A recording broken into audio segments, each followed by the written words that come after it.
Well, how's everybody doing? Figured I'd make you guys an update video. No, I'm not quarantined. I'm an essential worker, which means pretty much absolutely nothing has changed for me. I still wake up, go to the gas station, go to work, go home, go to the store. Like nothing has changed. If I need Napa, Napa's open. If I need Summit Racing, they still deliver. So it's like, yeah, nobody around here is really taking this stuff as serious as they should be. But anyway, so I've been working full-time still. But I have been bored and I've been tinkering with stuff. Mostly, well, honestly, here's what happened. I got one of these things. I got me a plasma cutter, and it wasn't the cheapest, but it wasn't the most expensive. It's a, whatever that is.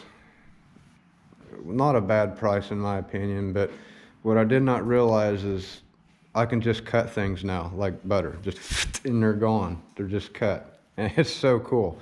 So, so I started out, well, that old wood burner, I'm just gonna cut it apart and start messing with it. Well, the fenders on my trailers tore up and can't use the trailer, so I'll just cut that off. Well, I'll cut some other stuff up I needed to cut off. Well, I'll cut the engine out of my Dodge truck. I'll cut some things off another truck. I'll cut up a bunch of metal and build an engine stand, kind of one of them things. And I got to thinking, nobody on the internet, nobody on YouTube, I've never seen anybody, as a matter of fact, use a small block Chevy for a heater. And they make really good heat if you build them right. So especially that one over there, that one runs real hot. So what I'm thinking is, that engine stand, I've always had a problem breaking in engines because I like to break engines in a little different than a lot of other people. I kind of break them in how you're going to run them. So a lot of my engines that I'm going to run really hard, I fire them up and bring them right up to 4,500 RPMs and 4,000 RPMs, and I'll just let them set around there for a little while. And I've never really uploaded a video like that because, like I said, people don't agree. But if you don't believe that works, I got many engines laying around to prove that, yeah, it's fine doing that. But anyway, some of my engines I break in, at a reasonable RPM. Like if it's not mine, I'll break it in at 15, 2,500, whatever, depending on what camshaft and everything, how it needs to be broke in. But I've never been able to do the solid 30 minutes. I've always had to do 10, 10, 10 on my break-ins because that thing just won't let it run for that long. So I'm thinking, well, I've been tinkering, I've been building an engine stand. How about, since nobody's done it, use a small block Chevy, 3 4-core radiators, set it up like a boiler, plumb the exhaust right out the wall, put some mufflers on it for more quiet, less, neighbor aggravating, and also more heat transfer.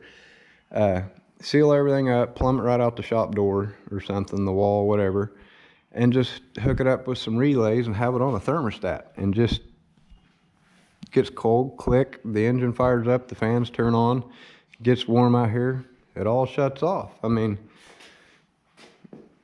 seems easy enough. I could do it all with 12-volt relays and a couple contactors. It wouldn't be hard to do. And actually, now that I think about it, I got an alternator right there on the engine stand, so it could be off the grid, self-sufficient. It could just have its own charging system and battery, and whenever it needs to fire up, it'll fire up and put out heat. But mostly I'm building an engine stand that doesn't overheat. But I think I'm going to end up doing that even if I don't stick with that idea. I'm going to do that just for a little while, just to make a video about it, so I can be the first one. I've always wanted to be the first one to do something. I've came close a whole bunch of times, and then other people steal my ideas. So figured this one, I'm going to lay the idea out right now. I've already been building this thing. It's already pretty much built. I just got to put everything on it and wire it up and plumb up all the everything. I'm using an electric water pump for it. So I don't have to rely on an engine pump. I can just pass through the engine pump and run nothing but an alternator, simplify things. But this is like 39 gallons per minute, beefy little freaking not cheap pump, but it's one of those things. But it flows 39 gallons a minute, so hopefully that'll be enough to, obviously that'll be enough to make it not overheat. But I think that's one of the first things I built that I've actually painted too. And all the legs are straight except for this one, and somehow when I was welding it, it must have got bumped or something. And another thing I noticed is my floor might be level, but it's not actually level. I built it kind of over in there and over in here, and then I welded a feet on it right here. And then now if I move it over here, over there, over there, it's not level anymore. And what I'm noticing, these cracks are separating in my shop floor. My shop floor is starting to get a little taper to it and not be flat anymore. So I'm gonna have to be careful when I build things in here, not rely on the concrete floor to be flat, and you know, just keep that in mind, I guess, next time, because some of them feet, depending on, well, you can set it in like one spot over here where all the feet touch the ground, but you know, depending on where you set it, it isn't exactly level.